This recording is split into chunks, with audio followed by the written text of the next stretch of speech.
So, in business or ministry, as those that are Christ centered, hit a wall.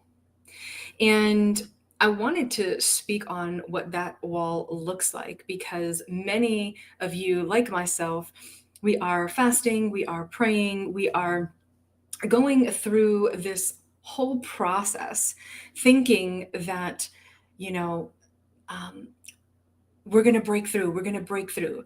I remember many times it would almost feel like this dangling carrot. Like I would go to a next prophetic talk or convention, or I would go to another, um, revival, or I would go into another, standing in another line to get my hands laid on me in prayer and all these things because I was thinking to myself, what is going on? Why am I not getting breakthrough in business, ministry, life, in certain these areas? And I'm thinking, what many think is I need to pray more and fast more, and I need to go to war. I need to break generational curses and eliminate trauma and all of these things. What was so interesting, though, is as I got more experience in business and I got more known in business, and in ministry, I started mentoring others, and I would notice that they would be, six or seven or sometimes even eight-figure income earners, and they would have built financially, but they would have still had the very thing that I thought was holding me back. They might not have had a strong prayer life. They might not have been fasting like they needed to. They still had trauma. And so it actually eliminated and took away a lot of my excuses, if not all of my excuses. And so I remember that my prayers felt like they were hitting the wall. It was constant. And I was thinking yesterday, yesterday was Christmas, and today is, like a Christmas day, like a Christmas day after, right?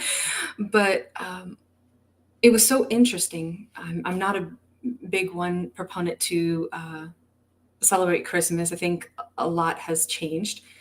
But I was wondering for the new year, like, what are we going to do for this new year? How, as an entrepreneur, as a leader, can I pour in? And what is it going to look like for everybody? And I realized that so many were doing this very thing when I was just kind of looking over what business looked like and what my students were dealing with over time because they were amazingly anointed, talented, gifted. You're probably like that too, right? And so I wanted to share that with you and then also give you this one thing that really helped me break through. And so, one of those things was I did just enough. Like, have you ever done just enough to break through, or to like the breakthrough and have these little wins that make you feel like you're actually running a business? And what does that mean? For me, that means like looking at that you're working on 80% of your business instead of being in the 20, right?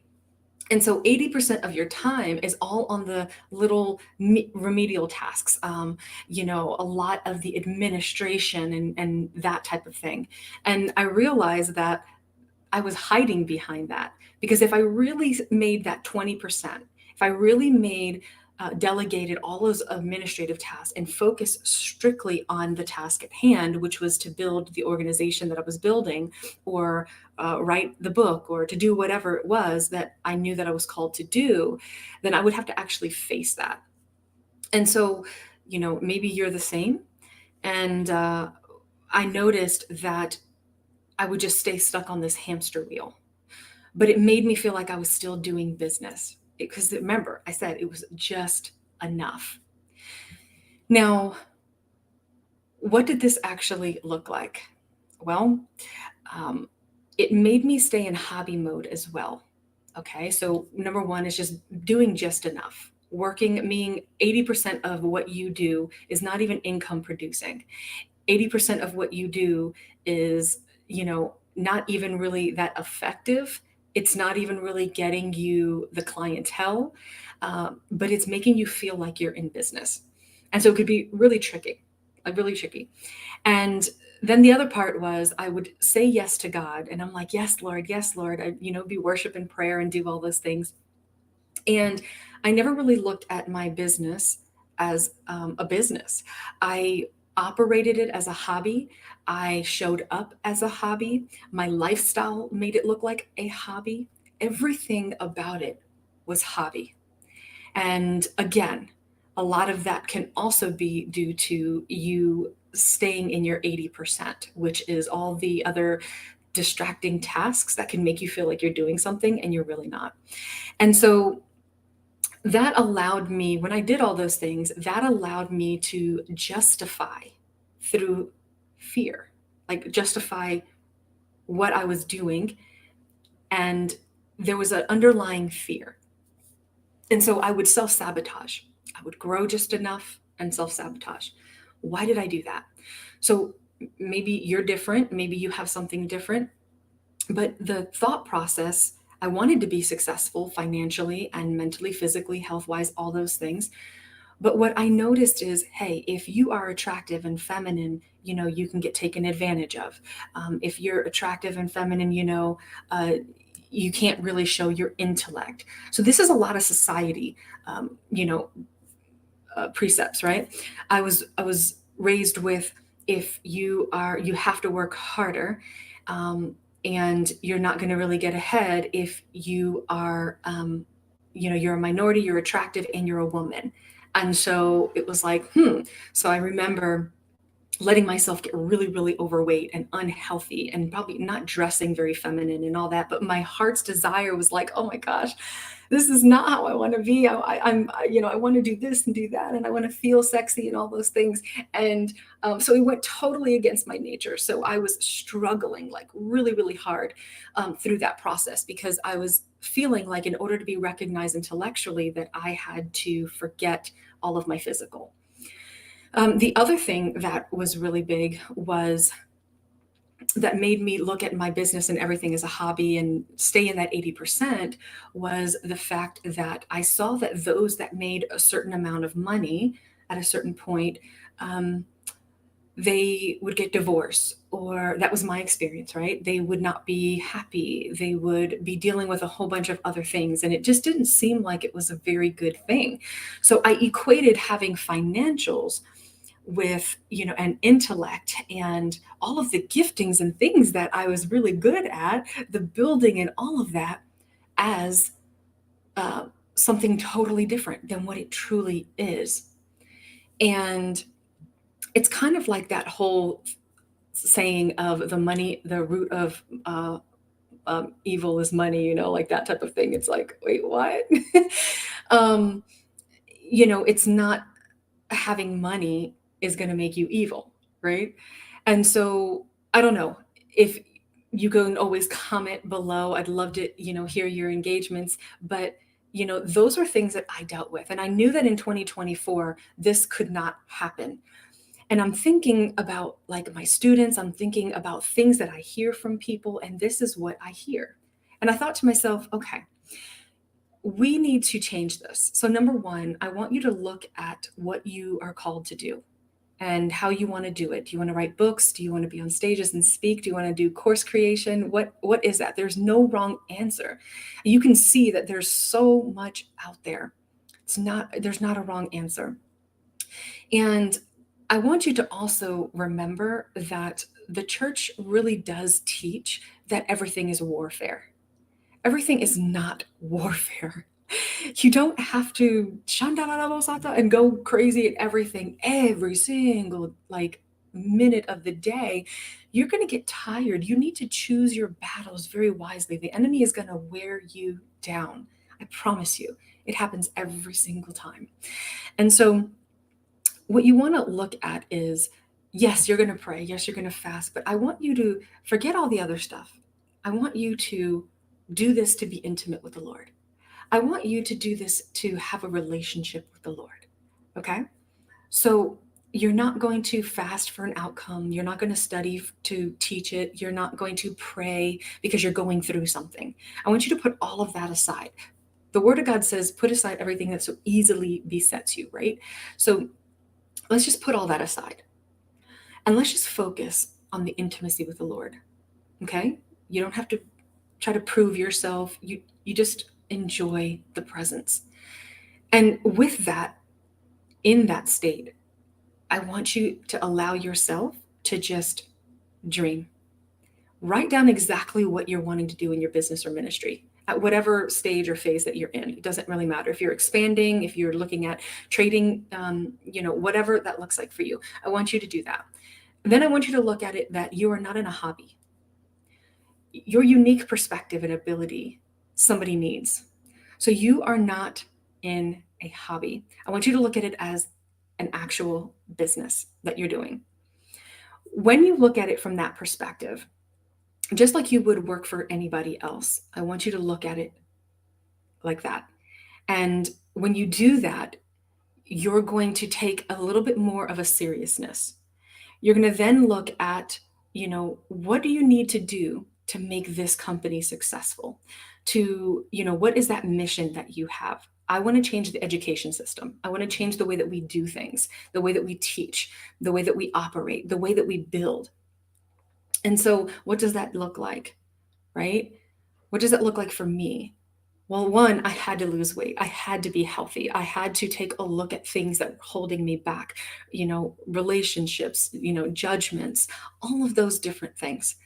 I've learned to even just now, if somebody starts to kind of go off or if somebody says certain things, I'm just like, oh, okay. And I really don't fight back with them because, that's what they want. They want me to argue back and forth with them. And I just don't want to put the energy into that anymore, right? Because that's a form of proving yourself. And you got to get to the point where you're not always trying to prove your value or your worth to someone. And so I think this is a lot of the stuff that, believers go through because the church will teach certain concepts and precepts. And I believe that we try to throw all of the weapons that we have at a situation as opposed to asking God, what is the weapon for this situation? And whenever you're looking at this as in business, what you're looking at launching your ministry or however that may be, look at it as you have an actual business or ministry that is going to transform the area of influence, the people that you're called to. The other thing is you're going to make your 80% of what you do your 20%. Oh, yeah. So that means you're going to delegate a lot of that and you're going to make whatever is your 20%, like those things that you should be working on, building in your business, launching your books or courses or whatever needs that ultimate attention. I want you to take that and I want you to make that your 80%. So every day, what you're functioning on, what you're doing, how you're operating, you're going to make that your 80%. The 20%, yes, you're going to have meetings, connect, and do a lot of those things, and that's great, but you're also going to delegate a lot of your administration. If you want to have some really great resources to get some assistants and administrators, you can put administrate or admin in the chat, and I will make sure that I come back, or one of my assistants will come back and make sure that they get you the resources for that. The other thing is the 80-20. If you're interested in how to make your 20% your 80 in this 2024, I want you to go ahead and put in the chat 80-20. So I know that you are interested, and I'll make sure that I get you all of those resources as well. And I keep training you and teaching you on that. If you're not already connected to my YouTube, go to Tanya Tanika. That's where all of my lives go, and as well as my weekly trainings and things like that that might not be live, but I post them there. So from this point, you're going to want to make that 20% that focus, that goal, right? So if you're saying, okay, I want to have I'm going to scale my company or expand my company. What is it going to take to do that, right? What does that look like for you? Once you actually have that, this is the secret here. What I want you to do then is take what you're going to do, what that looks like, that goal, and I want you to break it down into 4 sections, 4 steps, I guess you could say. And you're going to carry that out, and you're going to allocate for the first 3 months you're going to, now a lot of times they're going to stack on top of each other. So by the time you're done with the fourth phase, you would have already completed your goal. So you're going to break it down. So you're the first quarter of the month, January, February, March, right? You're going to work on just those things that are supposed to be for the first quarter, right? You're going to get all that stuff situated. And guess what? You're then going to be able to see that that's the good foundation for the second quarter. And so now when you transition over, you know exactly every single time what you're working with, right? Every single time. And you're going to incorporate a lot of your rest days. You're going to incorporate your work days. I know that I like to have a like a flex week, and that's a week that I do at the end of every month. We don't have classes. We don't have. I don't usually have appointments. I don't do any of that. And I just sit there and I take a look at my numbers. I take a look at the financials. I take a look at my tasks and where I'm at and my growth. And I really just strategize and make sure that I am staying on task. A lot of times we create this goal, um, losing weight or whatever, but we don't actually incorporate it into our lives. And so I want to challenge you to do that.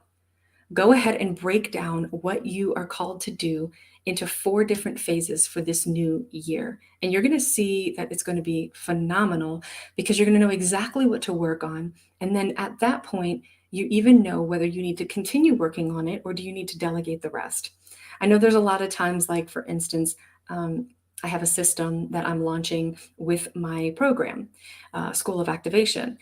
And so with that, I will do the foundational base, right? There's a lot of things that I'm going to need to do myself because I'm thinking through the process and I'm getting those worked out. But once I'm done with that aspect, I can then scale it and grow it by hiring, the team to do some of the administrative stuff when that comes to that point of time, right? So the first quarter, I might be really launching that and getting all of that kind of work together, have my assistants work on some of the copy and little things like that that I might not, be able to look at. And then now I can like review it and go through it. But by phase two, which is second quarter, I'm already saying, okay, I need to go ahead and delegate. Now that we have a foundation, this all needs to be delegated out so I can go to this next phase. Do you see how that works? Okay. And um, I'm looking at having like a live event at the end of the year, right? So these are certain phases in order to get there. So whatever you need to do, that's what I want you to focus on. Making your 20% your new 80%. You're going to see that it's going to change the game. All right. Now, making sure that yes, you're dealing with those limiting beliefs and all of that, you definitely want to address that, right? If you have an issue with multimillionaires, then you're going to have an issue becoming a multimillionaire. If you think that they're shady, that they're always trying to, override taxes and that they're always dishonest and all of that other stuff, I promise you, you are not going to get there because you're judging the very thing that you're going towards, just like I was doing. I was judging the very journey that I was going on by the experiences of other people, saying that, guess what? If I'm successful, and if I'm feminine in nature, and if I dress nice, and I'm simple, and those things that I really desire to be, like a high value woman, that I'm not going to be respected, I'm not going to be honored, I'm not going to be appreciated. And that if I make a certain amount of income, it's going to end in hurt and pain and divorce and arguing and all of these things. And I saw that many other people had it in the industry and it was healthy. But then you would find, when you're looking at the entertainment realm or in some other areas of influence, that you would get some other stories. And I wasn't happy with that. And I didn't want that. So it stopped me in many areas. So you definitely want to go ahead and think about that aspect, okay? Please definitely think about that aspect. But the key here is going to be believe that you have a gift that others need and be serious with it. Stop playing games, stop playing hobby, make it a business. If you're not registered, register your business. If you don't have an accountant, find somebody that can do your accounting.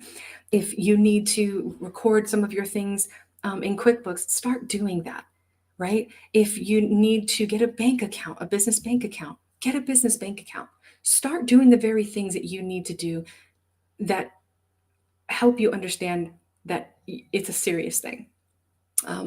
If it looks like you dressing nicer, losing the weight, any of those things, getting healthy, all of that, you're going to see a consistency with high income earners, those that, are really about their game. They're serious about what they're doing. They take their life serious. They take their body seriously. And so you're going to want to definitely be able to do that. And I want you to do that. I want you to reach your goals. It's really important. So again, you're going to make your 20%, your 80%, right? So everything that you're looking to do in 2024, the main goal that you are wanting to accomplish, put that at the top and then break that down into 4 phases so you can take them quarter by quarter. All right. Well, God bless, and definitely connect with me. Follow me definitely on YouTube at Tanya Tanika. You're definitely going to be able to get all of my videos and my uploads and everything there, live streams and regular teachings that I do. And you can also go to tanyatanika.com to connect with me as well.